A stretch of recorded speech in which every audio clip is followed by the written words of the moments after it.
Assalamualaikum warahmatullahi wabarakatuh. Nama saya Arika Nabila Suraya dari Prodi PLB dengan NIM 221F10017. Di sini saya akan menjelaskan kesimpulan tentang film Tari Zaman Par. Menyimak film Tari Zaman Par, film ini mengisahkan seseorang anak yang bernama Awasti Ihsan atau biasanya disebut Darsel Safari yang mengalami disleksia, di mana ia mempunyai dunianya sendiri, suka berimajinasi, dan seorang anak yang pemberani. Dan juga sebagai seorang anak yang mengalami disleksia dengan ciri-ciri. Assalamualaikum warahmatullahi wabarakatuh. Nama saya Arika Nabila Suraya dari Prodi PLB dengan NIM 221F10017. Di sini saya akan menjelaskan tentang kesimpulan film dari film Tari Zaman Par. Menyimak film Tari Zaman Par, film ini mengisahkan seorang anak yang bernama Awatsi Ihsan yang mengalami disleksia, di mana ia mempunyai dunianya sendiri, suka berimajinasi, dan seseorang anak yang pemberani. Dan juga sebagai seorang anak yang mengalami disleksia dengan ciri-ciri yaitu tidak dapat melihat huruf dan angka dengan benar dalam penglihatannya. Huruf dan angka seperti sedang menari-nari dan selalu menari-nari di pelupuk matanya, sehingga anak disleksia tidak dapat membaca dan tidak dapat menulis dengan benar. Ihsan sering mendapatkan tekanan dari teman-temannya, dari orang tuanya, dan dari guru-gurunya. Mereka tidak memahami kondisi Ihsan yang sebenarnya. Ihsan mengalami disleksia dan Ihsan itu selalu mendapatkan nilai buruk di sekolahnya, dan dia pernah bolos dari sekolah, dan akibat perbuatannya dia itu dikirim ke asrama untuk mendengar keputusan dari ayahnya. Ihsan menjadi depresi dan akhirnya ia tetap dikirim ke asrama. Dan pada saat di asrama barunya, Ihsan diperlakukan sama dengan di sekolah lamanya. Setiap guru yang mengajarnya tidak ada yang mengerti kondisi yang dialami oleh Ihsan. Di asrama ini, Ihsan sering mendapatkan seperti tekanan dari guru-gurunya dan teman-temannya. Di sekolah baru atau asrama, oleh gurunya, Ihsan ini diminta untuk menerjemahkan isi dari sebuah puisi yang dibacakan oleh temannya.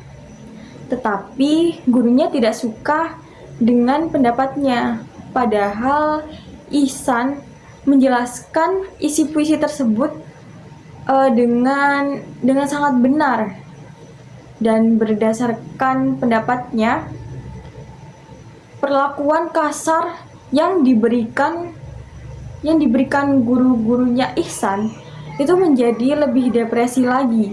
Ia membuang semua buku-bukunya dan selalu merasa ketakutan. Dan ia merasa dirinya itu tidak ada yang peduli, merasa sendiri dan hilangnya percaya diri. Hingga hingga datang seorang guru yang energik untuk mengajar ke sekolah tersebut, dan ia bernama Ram Shankar Nikumbi atau Amir Khan.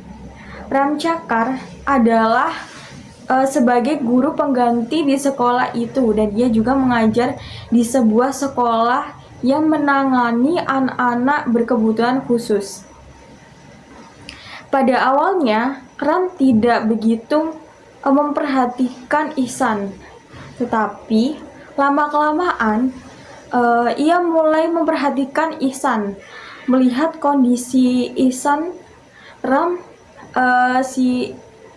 si gurunya tersebut prihatin.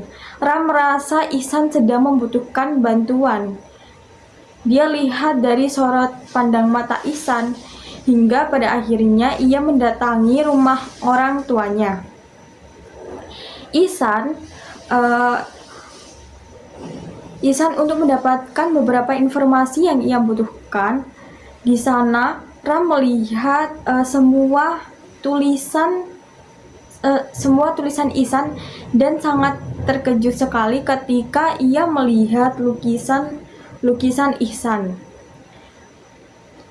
Lukisan Ihsan sangat indah dan mengandung makna. Ihsan mengungkapkan perasaannya lewat lukisan yang ia buat, dan Ram meminta buku-buku Ihsan yang dahulu dikeluarkan. Ia pun mendapati bahwa tulisan Ihsan ini mempunyai kesalahan yang sama pada setiap bukunya, seperti tertukarnya huruf B dengan D, terbaliknya tulisan huruf S dengan R, menulis huruf H dan T seperti menulis di balik cermin, dan kesalahan-kesalahan dalam menulis ejaan bila didikte. Ram berpendapat bahwa Ihsan mengalami kesulitan dalam mengenali huruf maupun angka. Dan menurut Ram, Ihsan ini tidak dapat membaca tulisan dan tidak dapat mengenali karakter dari setiap tulisan. Jadi dia ini tidak mengerti apa artinya. Ram mengatakan kepada kedua orang tua Ihsan bahwa orang yang mengalami kesulitan dalam membaca dan menulis disebut disleksia.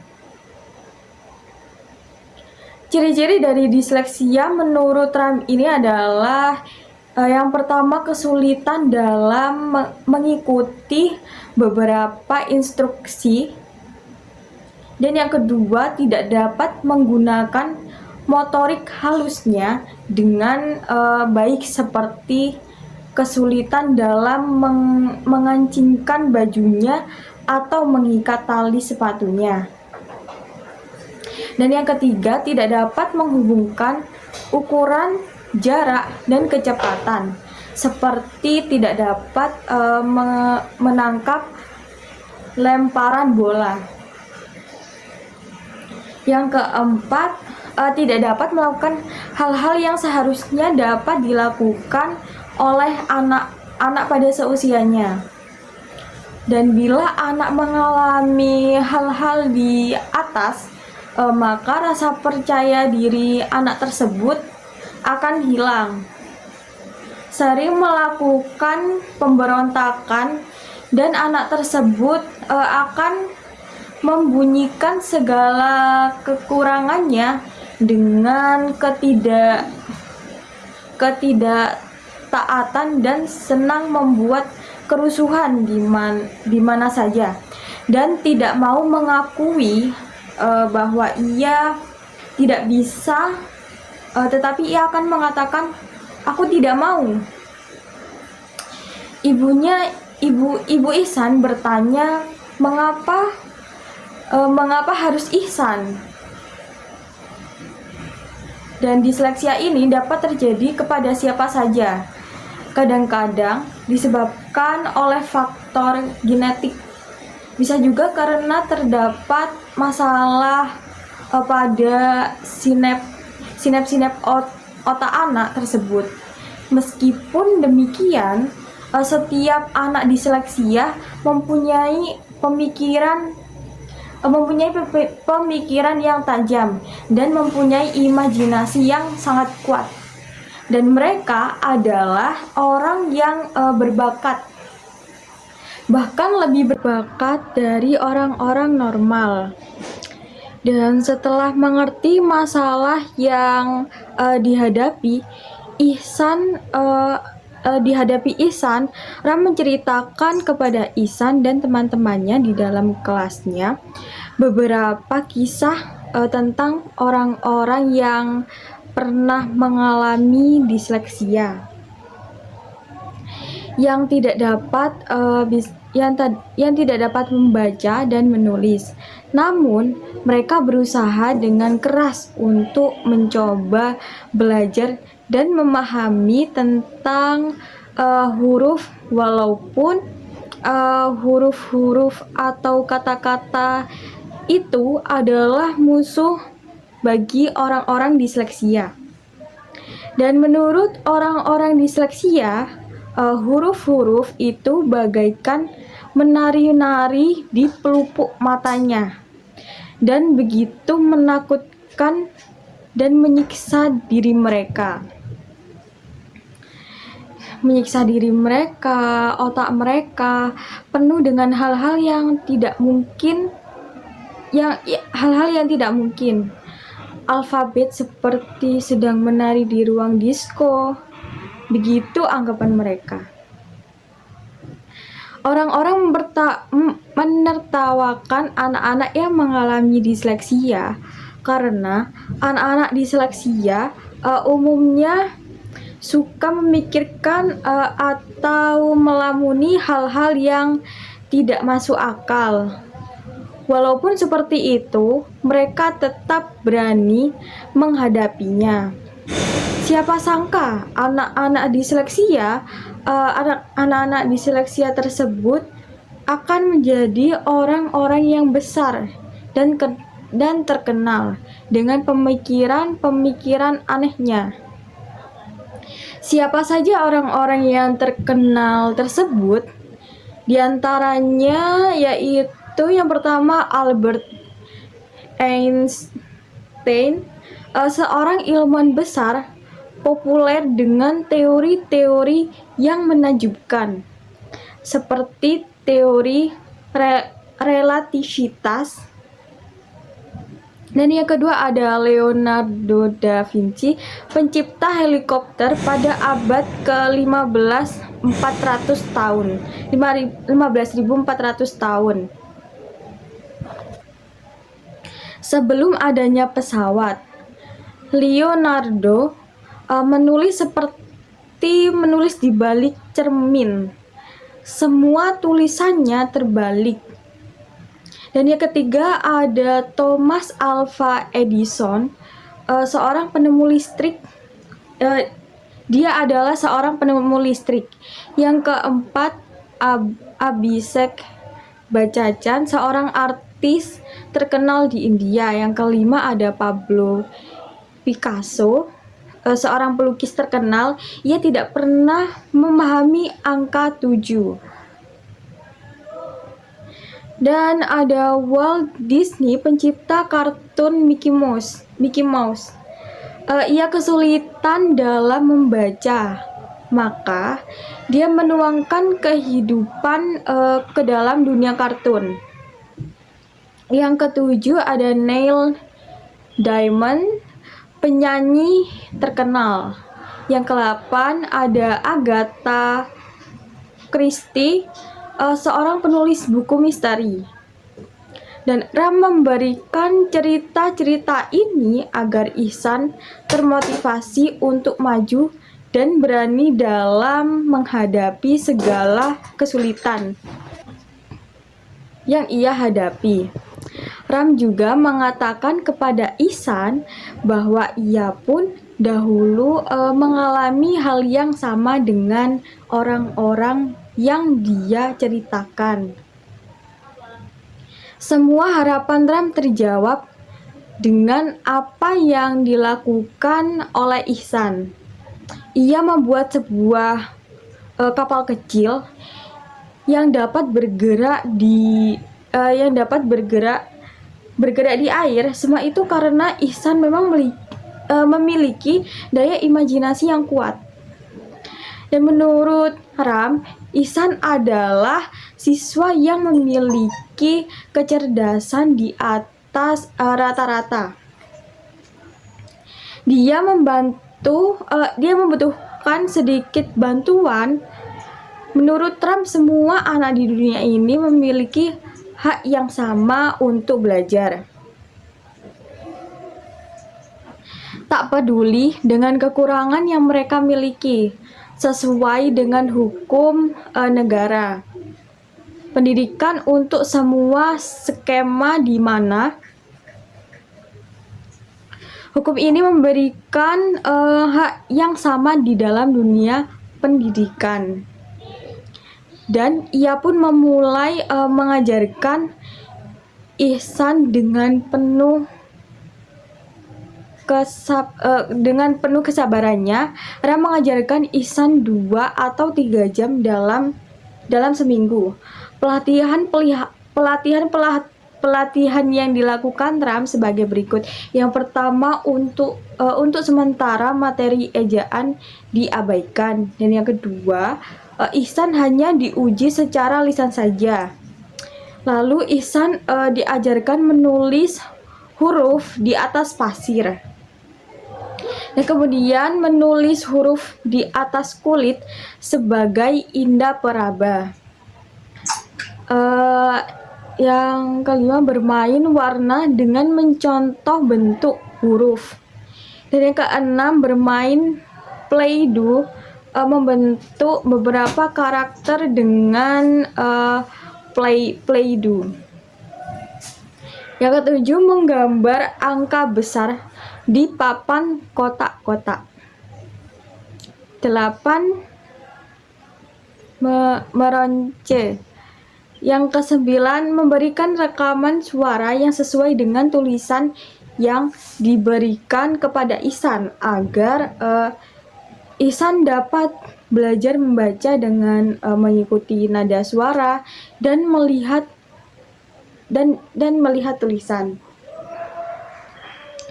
Dengan bantuan-bantuan tersebut, akhirnya Ihsan dapat membaca dan menulis. Sedangkan untuk pembelajaran matematika, Ram memberikan materi sebagai berikut. Yang pertama, Ihsan diminta menaiki dan menuruni tangga sesuai dengan angka yang ada di tangga dan sesuai dengan instruksi yang diberikan oleh Ram. Di sini Ram mengajarkan penjumlahan dan pengurangan. Kemudian Ram juga mengajak Ihsan untuk bermain game di komputer. Untuk hal tersebut dilakukan itu untuk mengembangkan trik-trik dalam menyelesaikan masalah. Dan semua itu dilakukan Ram terhadap Ihsan, sehingga Ihsan secara perlahan tapi pasti dapat membaca, menulis, dan berhitung. Sebuah penanganan yang menakjubkan dari usaha seorang guru dalam mengajarkan anak didiknya.